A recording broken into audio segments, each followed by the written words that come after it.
since we're live streaming, I finally figured out after 2 workshops that we need to really start on time because we do have some viewers at home. And so we're going to try to start and we'll have a break at about 10:30, and then we'll start with the second session. But I'm so glad you're here. I'm Beverly Smithia. I'm the coordinator for the Congregational Care Ministry.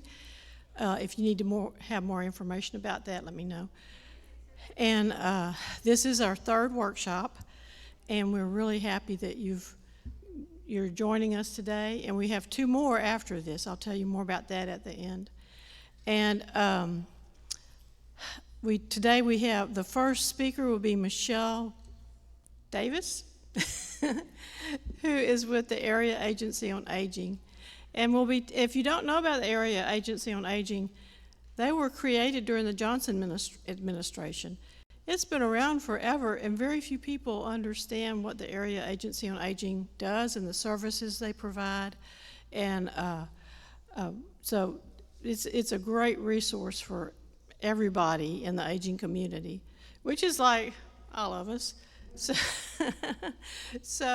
Michelle, I'm going to let you come up and you can introduce yourself as to your background and everything.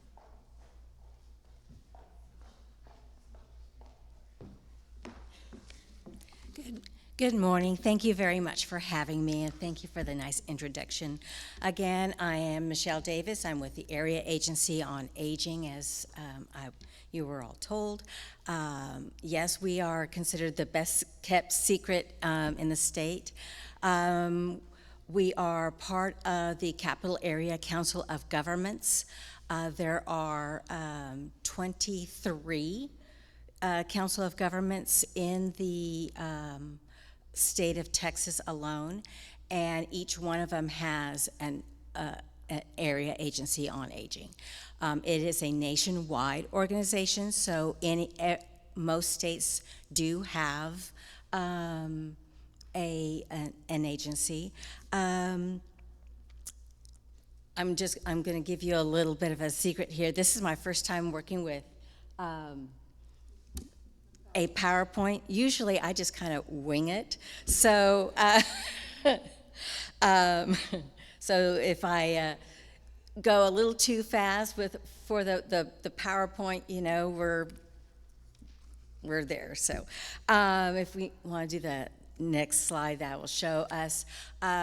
We cover 10 counties, Williamson County included. So we cover 10 counties.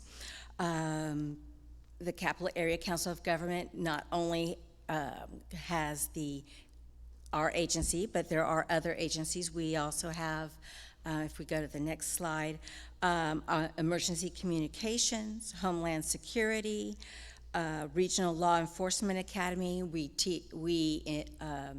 That's kind of like the police officers. That's mainly for our counties.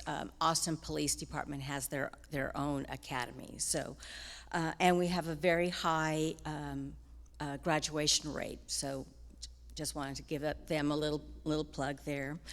We also have our air quality planning, solid waste management, and regional planning and services. I call them kind of like the dirt people. They kind of checked, you know, the roads and how different businesses or buildings might impact our environment.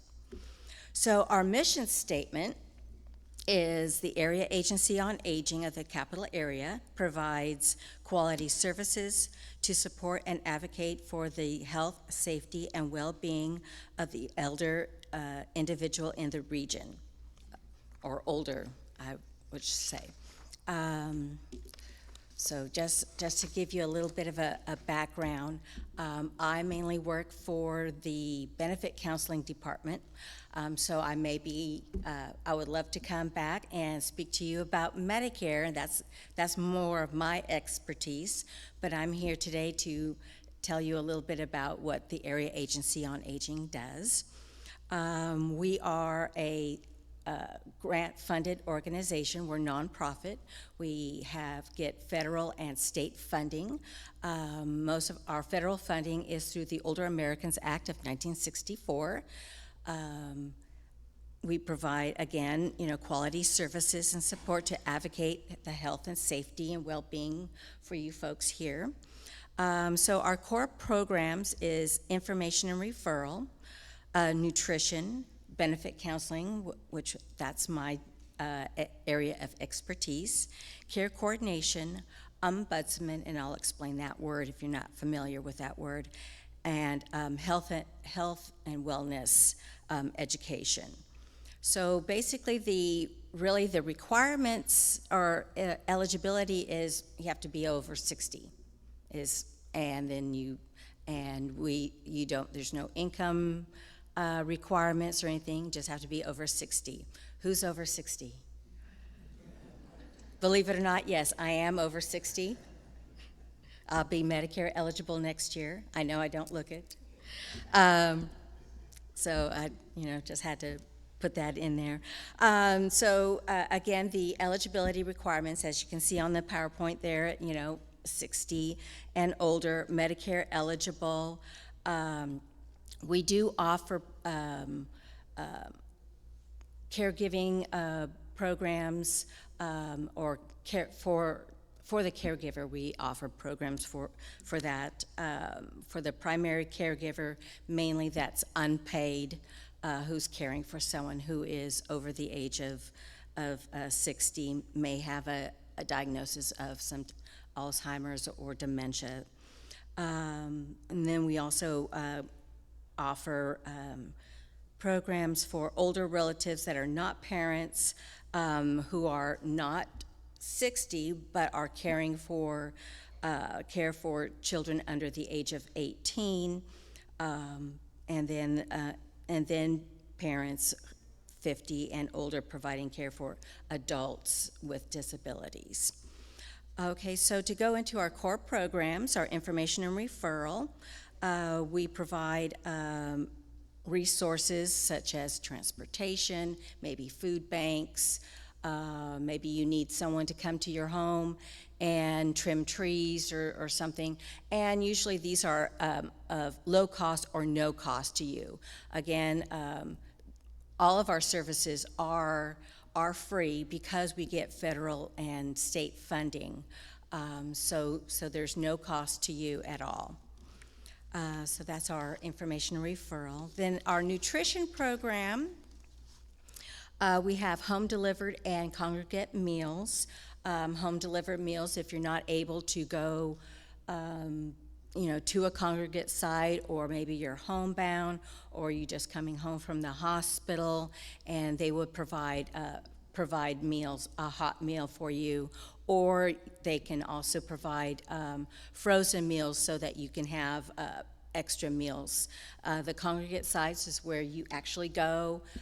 We want to make sure that our older adults are engaged and stay active, not only physically but also mentally. So we have congregate sites, and we provide funding to help those sites prepare food, nutritious food for our older adults. Then my favorite part is benefit counseling. That's what I do. I may speak a little bit more. So basically, I am a Medicare benefits counselor. I offer assistance in helping those who are navigating Medicare for the first time, or maybe they've been on Medicare for a while and they just want to understand their benefits a little bit better. We also provide counseling as far as what's the best plan. We do not tell you what plan to choose. We offer several different plans. There's Original Medicare, which is just your Parts A and B. Then you can pick up a separate drug plan. And then, of course, you've probably been all inundated with telephone calls or see commercials about the Medicare Advantage plans. I will say this just to go off a little bit. Original Medicare is a lot more portable. You can go anywhere in the state, in the country, and you will be covered. Advantage plans are zip code specific. So if you are planning to travel, or maybe you're a winter Texan, or something, an Advantage plan may not be the best option for you. Also, too, like I said, they are zip code specific, so you have to find a plan that's in your area. Make sure that your doctors are in that plan. I would say 99% of all doctors take Medicare, original Medicare, but not all doctors take Advantage plans. So if you are wanting to switch, which is during our open enrollment in October, you may want to check with your doctor to see what plan. So that's a little bit more than what this goes on. So if you have any questions about that, I'm more than happy to answer those at a later time. All of our contact information is in the little yellow packet that hopefully that you all picked up. So our next program is our care coordination, and that program is for persons 60 and older. We also offer caregiver support, like I mentioned a little bit earlier. That's mainly for the primary caregiver. They're unpaid, taking care of a family member that is 60 and older. Again, I'm just kind of repeating a little bit here. Older relatives who are not a parent but are caring for a member that is a family member who is under the age of 18, and then also including parents who are providing services or care for maybe a disabled adult child. So the target population is, and the reason why we have the care coordination program is for social isolation. There's a great economic need, minorities, rural counties, low income, limited English, risk of institutional care, meaning probably going into a nursing facility or assisted living. And so that's the target population for care coordination. So we do have quite a few people. Their situations are always different, so no two people's situation for this program will be the same. So if you have any questions, just call our intake line there, and someone will be able to explain the program in depth and more specifically to your specific situation. Could you give a little bit further details about what kind of what kind of services or? What kind of care coordination services that we provide? All right, for care coordination, basically care coordination is, like for example, and these are short term, anywhere from 2 to 8 weeks. Let's say you're coming home from the hospital. Most hospitals should have a social worker to give you you might have to go to rehab for a while. Once you come home from rehab, perhaps maybe you're able to do some things, but not a lot of things. Maybe you can't stand for a long period of time to prepare a meal, or perhaps maybe you can't really move. Maybe you've got a broken arm or a leg or something, and you can't really do very much. So what the care coordination department does and helps those in that type of situation is send like a kind of like someone like one of our vendors is, I believe, Visiting Angels, I believe, is one of our vendors. We have quite a few vendors depending on the area you live in, and they would come to your home and maybe provide, cook a meal. Maybe you need a little bit more care. Maybe you need some personal care.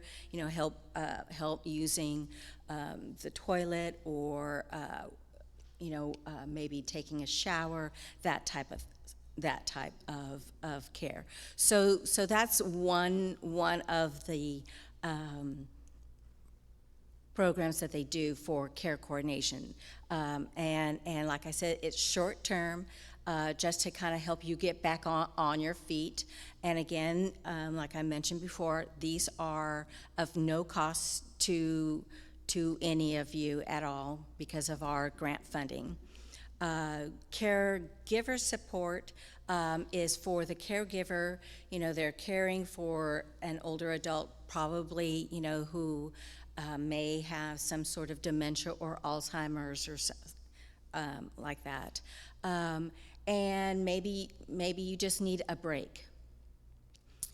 Maybe all you want to do is maybe take a nap, or maybe you have a doctor's appointment or something. And so the caregiver support program, what they will do is we will have someone like Visiting Angels come to the home for a few hours and give that caregiver a break, so they can run errands, maybe, like I said, take a nap, because it is very tiring.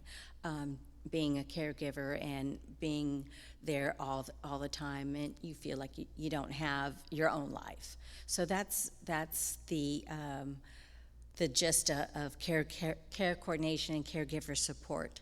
Is there any other questions I might be able to answer on that? How, like, how do you contact? Okay, so how you would contact us? There's a phone number here, our intake line, and it will just follow the prompts for if you are wanting caregiver support or care coordination. That's option 3.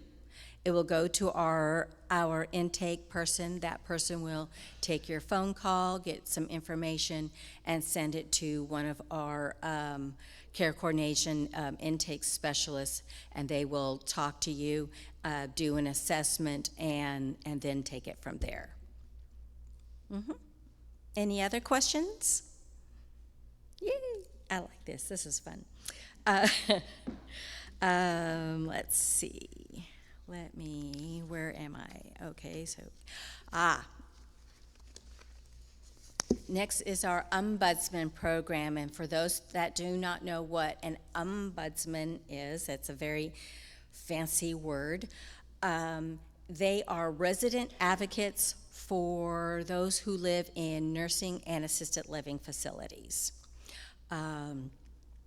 They are run actually by the Texas state, state of Texas. So they're housed here with us in the Area Agency on Aging. They're actually a subdivision of my division. So most of their programs and their head people are state employees. And like I mentioned before, they advocate for residents in nursing and assisted living facilities. They also help in the care plans for those residents. They will meet with the residents on a regular basis to see, if there's any issues that have arisen that needs to be taken care of. They will advocate for the resident, if there is a situation. I can give you an example. Sometimes, it's the food, or maybe they've called and nobody is there, comes in a quick enough time, that. And so the advocate, the ombudsman, will come speak with the resident, get the resident's take on what's the situation, and then goes to the administration there at the facility and talk to them and say, hey, we need to be a little faster on the calls. Can we take a look at the menu and see, if is the food not being prepared in a proper way? Is it not hot enough, or or is it too hot? Things like that. There's a lot of different situations that can happen in a nursing or assisted living facility, and these folks are very, very busy. They're, like I mentioned, they are housed with the Area Agency on Aging, but we never see them because they're always out at the different facilities. I believe there are 200 and I know there's more than 210, and there's five ombudsmen, and they cover all those facilities, and that's how many there's over 210 facilities in our 10-county region, and they go and visit them at least once a month, or try, and they visit them on a regular basis. So they're very, very busy. Kudos to them. They're wonderful people. Our next program is our health and wellness program. And basically those are classes to keep you healthy and to stay out of the hospital or to stay in your home, so you don't need to go to an assisted living or a nursing facility. And there are a couple of programs. There's A Matter of Balance. It's a falls prevention class to help you not learn how to fall, but how to prevent falls. So, like, for example, rugs can be very tricky. You can't, if they're not laid correctly, you might, trip over them and fall, break a hip, or worse, So it teaches, safety, making sure that your home is safe, and that and the classes are they're very lively. Again, so if you have any questions about that, you can always call our main number and get directed to the person that handles that. Another program within the health and wellness is the chronic disease program. There's a chronic disease self-management, any type of chronic disease that you may have. They also have a chronic pain self-management class, diabetes, and then there's a workshop that comes, I believe, once a month. I believe it's called Building Better Caregivers, and it's a relatively new program. It helps those who are caring for people to be better caregivers, give them tips on taking care of their loved ones, tips on taking care of yourself, so that you don't get burned out and such like that. Where are the classes held? Actually, they will come to you. So if you are wanting a class, you would talk to Rhonda Thompson is the coordinator for that, and she will set up a day and time.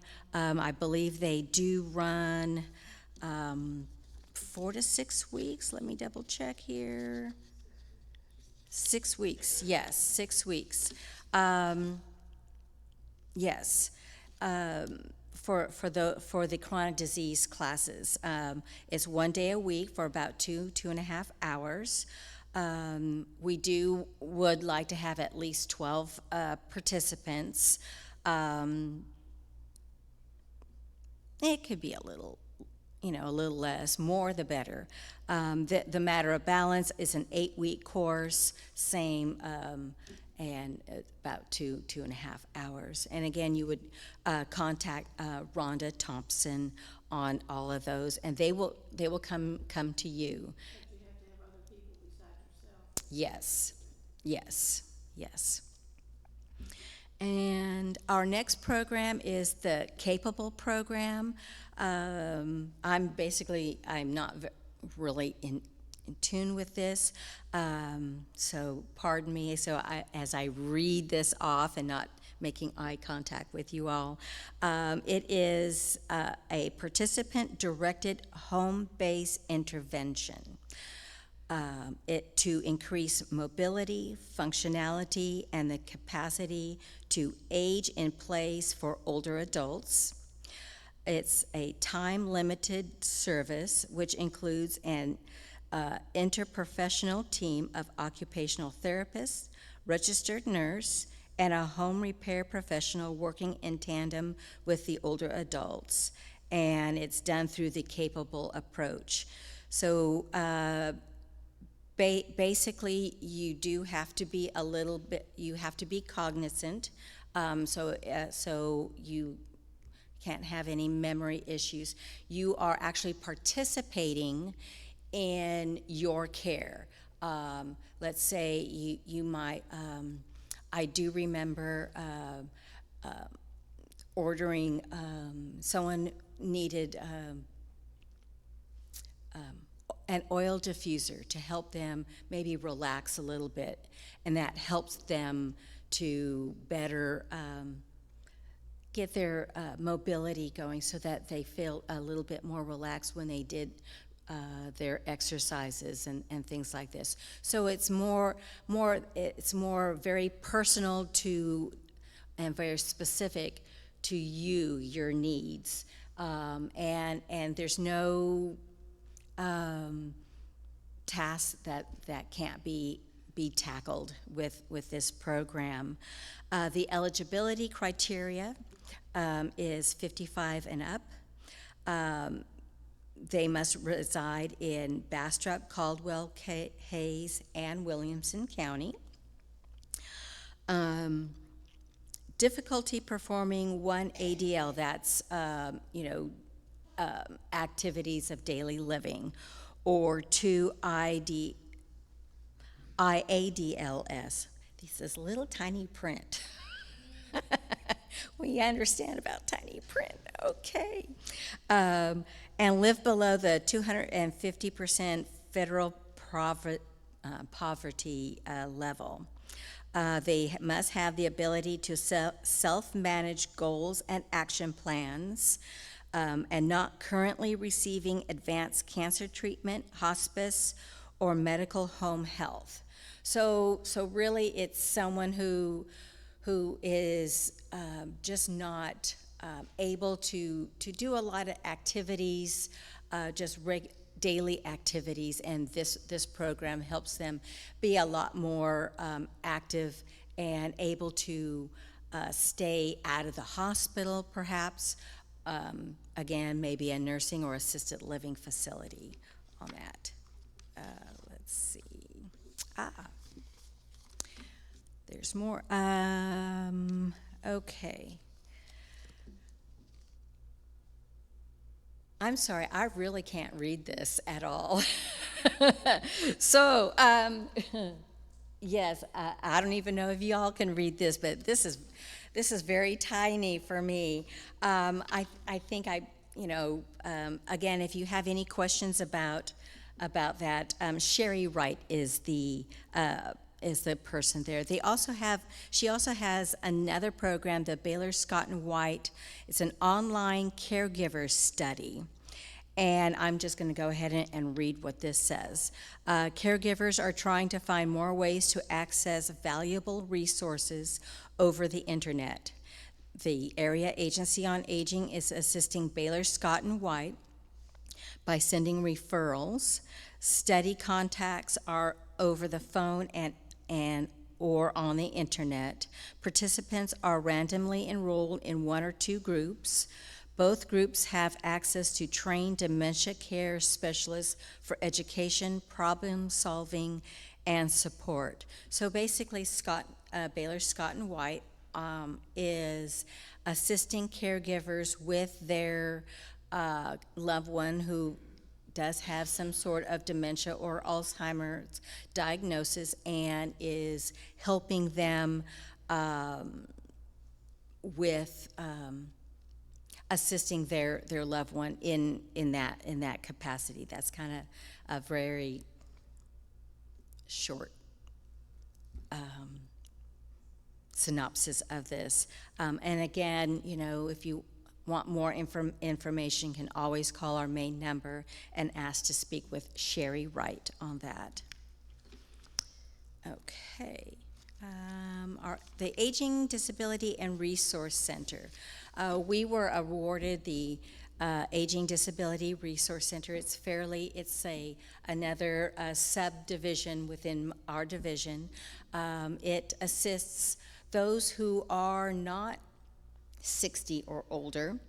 It is a program that information source for consumers and caregivers of any age, information on long-term services and support, personal attendant, homemaker services from Texas Health and Human Services. That's Medicaid, not Medicare, not to be confused with that. Options are provided through area partners and based on consumer choice and needs.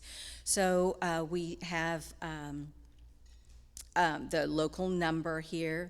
The contact number is 855 180RC or 855-937-2372. We help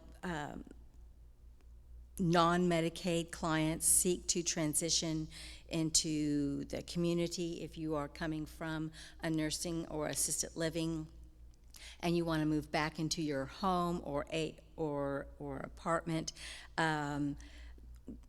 this service can also assist in develop action plans for community transition and options to help the resident make decisions regarding where to live, community options, and how to choose a community, what daily activities are important, and short and long-term goals. So our next program is the Lifespan Respite Program. This is an in-home care agency. It's for those who are unpaid family caregivers. The types of respite is in-home care agency or individual provider. It's center-based, either adult or a child for day services. Like I said, this program is for anyone of any age. Out of the home camps and residential facilities, we provide funding to send maybe children, who have some sort of disability, whether it's physical or mental disability, go to camp, and so we provide funds for them to do that. The qualifications must be an unpaid caregiver, difficulty assessing respite care, that they're not enrolled in another government or nonprofit. The care receiver can be of any age with special needs, a disability, or a chronic condition.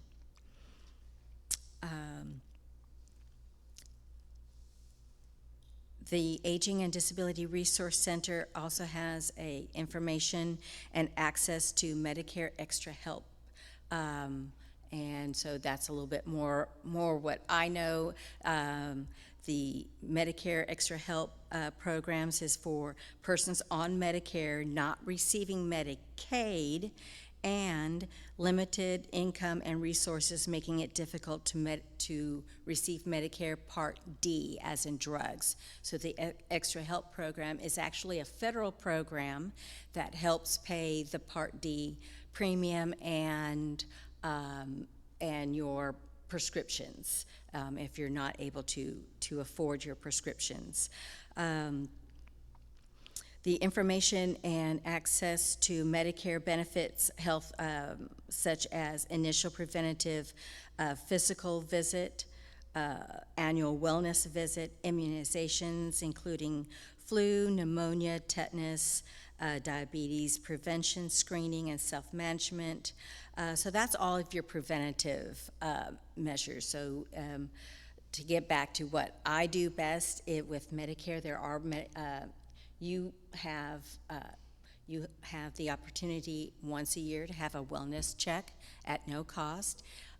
If something were to come up within that wellness check and they need to address that, then your Part B will takes over on that. So we help with preventative measures, helping you to get your flu shots, COVID shots now that we have to do that. Your Medicare also covers shingles now. So it's it's a very worthwhile program. Yes, ma'am. This one and then the last one, are those, the qualifications, are they based on your annual income? The qualifications are they based on annual income? No, all of our services are of no charge at all. Right, but the qualifier, is it? Oh, like for the extra help program, yes, that is income based. Don't quote me on this. I do know that the first number is 18, so I know it's 18 something a month to qualify for the Medicare Extra Help program. There's another program, which is the Medicare Savings Program, that assists those who need assistance with the Medicare Part B. That's the $174.70 that comes out of your Social Security check. That also has an income requirement, and the most you can make is $17.12 for an individual, and I believe $23.20 for per couple. Did that answer your questions? Okay, great. Again, this is very tiny, but I'm just going to read just the very top. It says Centers for Disabilities, UT, 20 new kits made through COVID CARES Act. So basically what they did is they did little care packages with different essentials and things like this. If you were to see this, I mean, I can't even read that at all. So I'm not even going to try on that. And then last few things, we have Aging Services Council of Central Texas. It's a network of individuals and organizations working together to provide older adults and their caregivers the information and services needed to support themselves and family members, ensuring the opportunity to live healthy, safe, and meaningful lives in their communities. Don't we all want to live in that? And then the last little pieces, we have an email blast if you want to be in the know. Again, you can always call our main number and ask that you want to be signed up for the email blast. That is with Shirley Trapani. She's one of our assistant directors, and she does our email blast for different information that might be relevant to you, hopefully. We also do APS reporting, Adult Protective Services. We have on occasion come across several instances where we actually had to report to APS, so we do also assist in that situation. We have our partnerships for the AAA and ADRC. We have our Aging Advisory Committee. It meets on a quarterly basis. The next meeting is always on the first Monday in February, May, August, and November.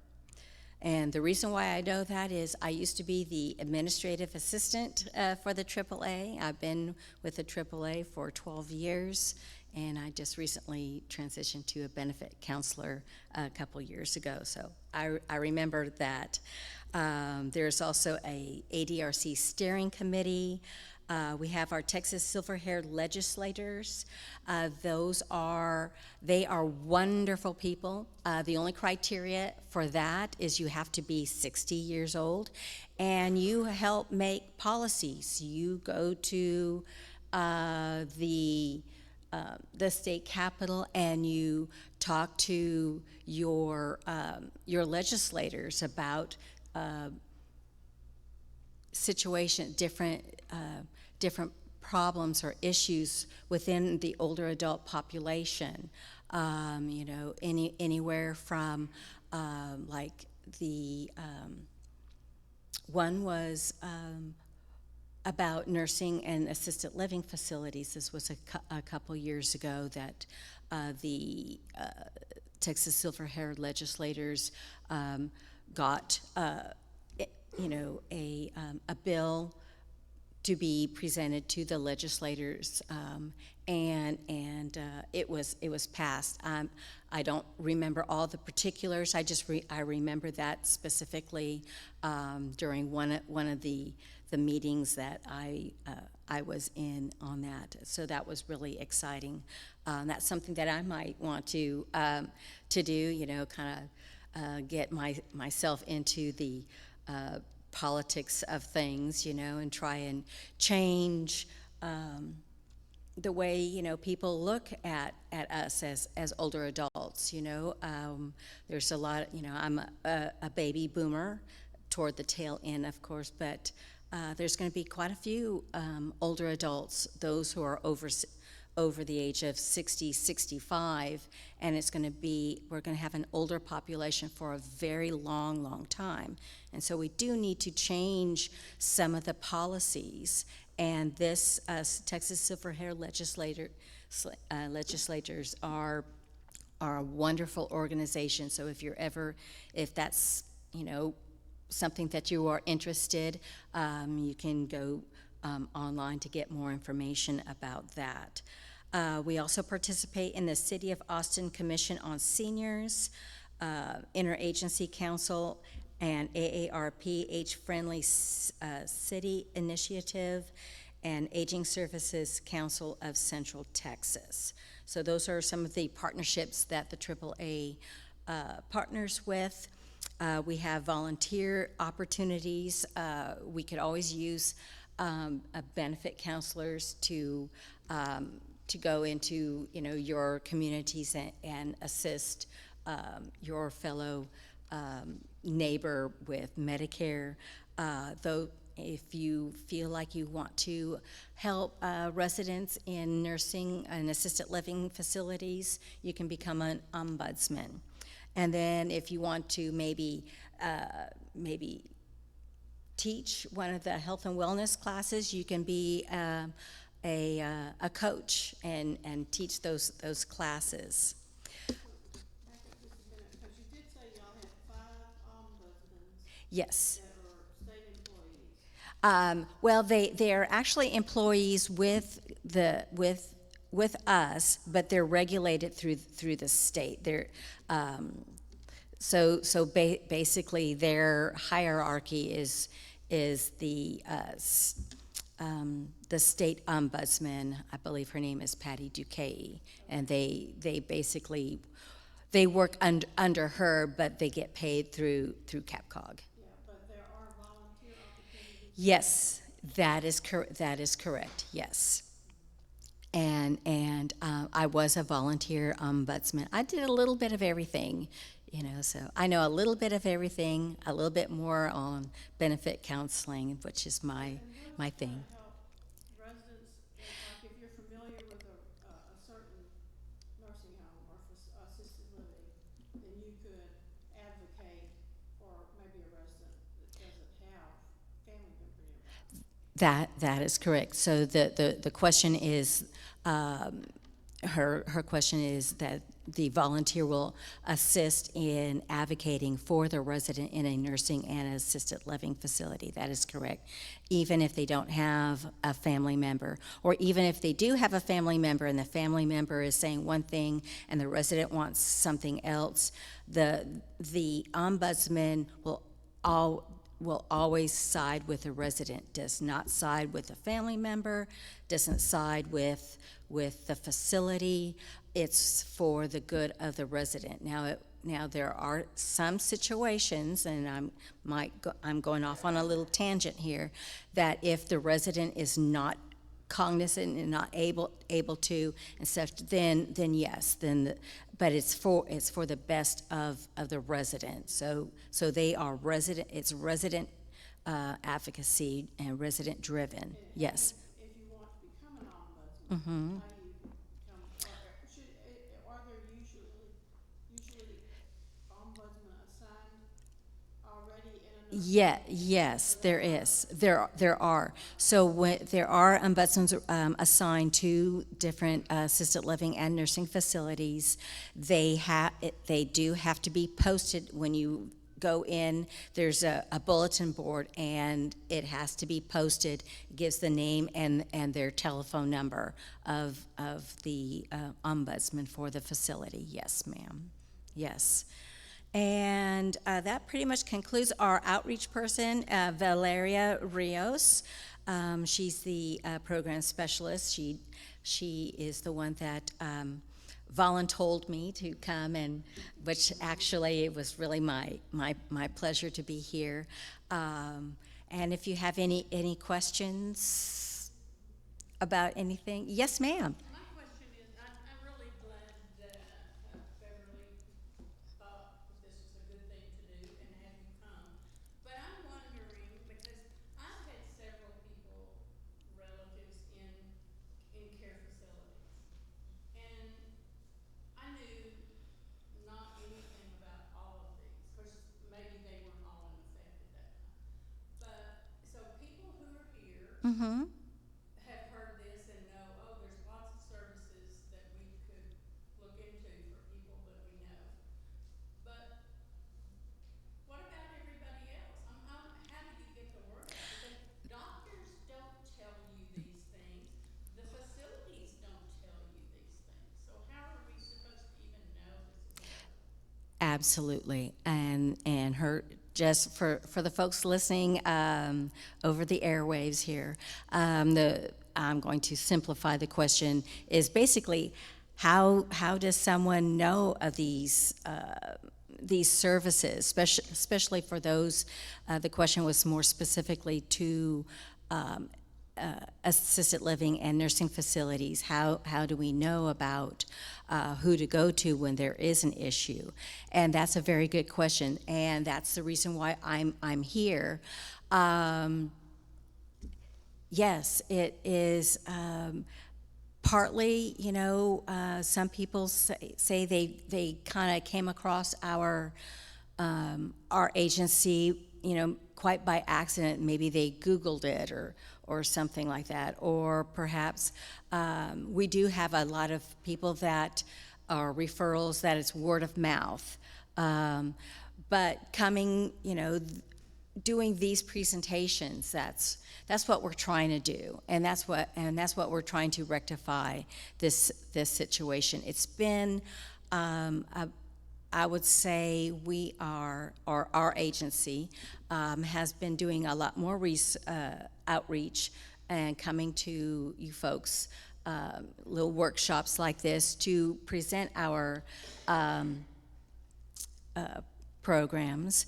We also do go to a lot of health fairs, and so we may have a little booth, and we'll have little, information about our services. So we also do get our word out in those situations, health fairs and things like this.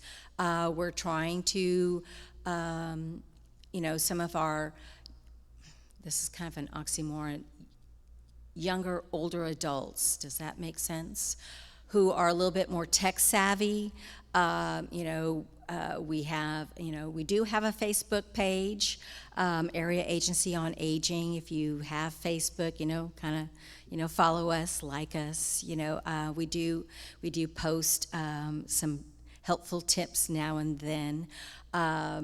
Our website is AAACAP.org. You can always go to our website, and all of our programs are on that. So if you are tech savvy, you can find us there. But basically, it's right now word of mouth, and just us getting out there like what I'm doing here today. Any other questions? Yes, sir. Yeah, I got a quick question. Okay. And you probably say look it up on the internet. Sure. Okay. A lot of people don't know what they don't know. Right. So you say information and referral, find access community resources, programs and services. Is there a place we can go and see a detailed list of what those are? Or do we have to call and ask? It should be on our website. If you do call, and they will, they can send you a list of what services. We also have, and I wish Valerie had packed them, but we also have like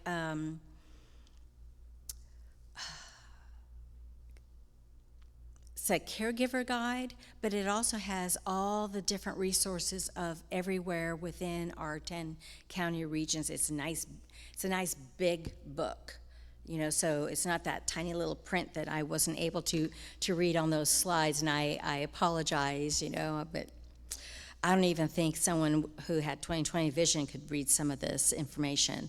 But yes, we do have it on our website, and if you did call, they can provide you with that information. Either they can email it to you, they can snail mail the information to you. Yes, and sometimes some people will just call and just say, hey, I ran across your agency, I just want to know what you do. And so that will give us an opportunity to explain what it is that we do, and if we can help that person, in that situation. Did that answer? Yes. Any other questions? All right. Well, thank you very much. I appreciate everything. Thank you. I just want to say that I first became aware of the Area Agency on Aging when I was taking care of my mother-in-law who had Alzheimer's disease, and I was starting a support group. And I had never heard of the Area Agency on Aging, and this was back in the 80s. And someone told me, oh, you need to call so-and-so and so-and-so at the Area Agency on Aging. And it was the best call I ever made. It put me in touch with so many caring people. And that's the kind of information that I wanted the Area Agency to Aging to tell you today, was let you know there's no way you're going to remember everything that she talked about and all their different programs. But now you know when you're in a bind, or you know somebody that needs help and you don't know how to help them. They don't qualify for this, they're not ready for, they don't have enough money for this. And the Area Agency on Aging is a place you call. And if they don't have a program for it, they know who does. They know who to call next. And so they're such a valuable resource. And like Mary said, how come we don't know this?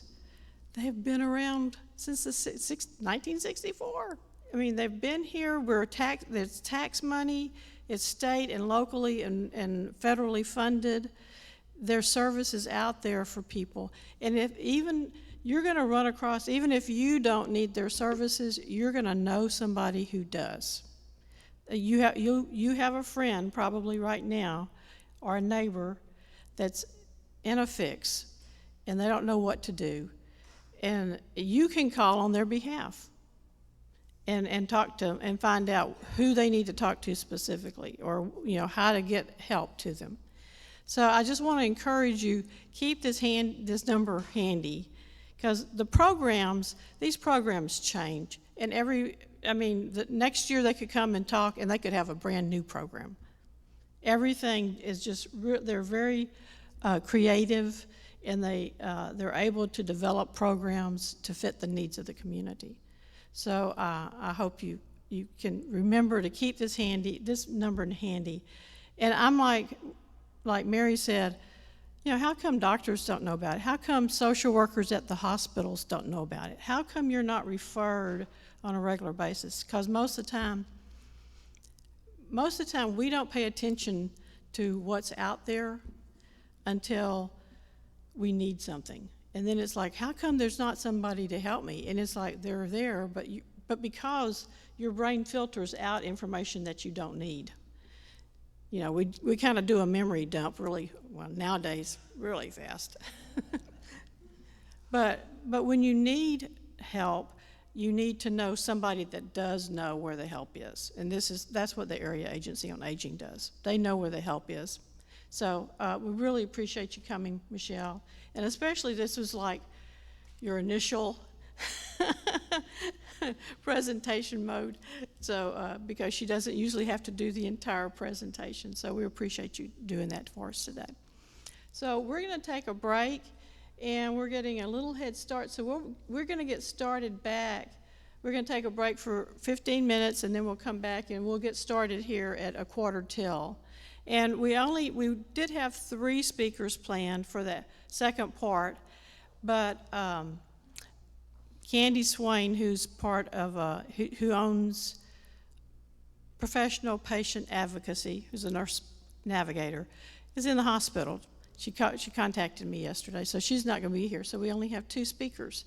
So we'll either have plenty of time for them to speak, and then we might get out a little early, so who knows. But we're going to take a break, and then we'll come back, and we'll get started on streaming again at 1:45.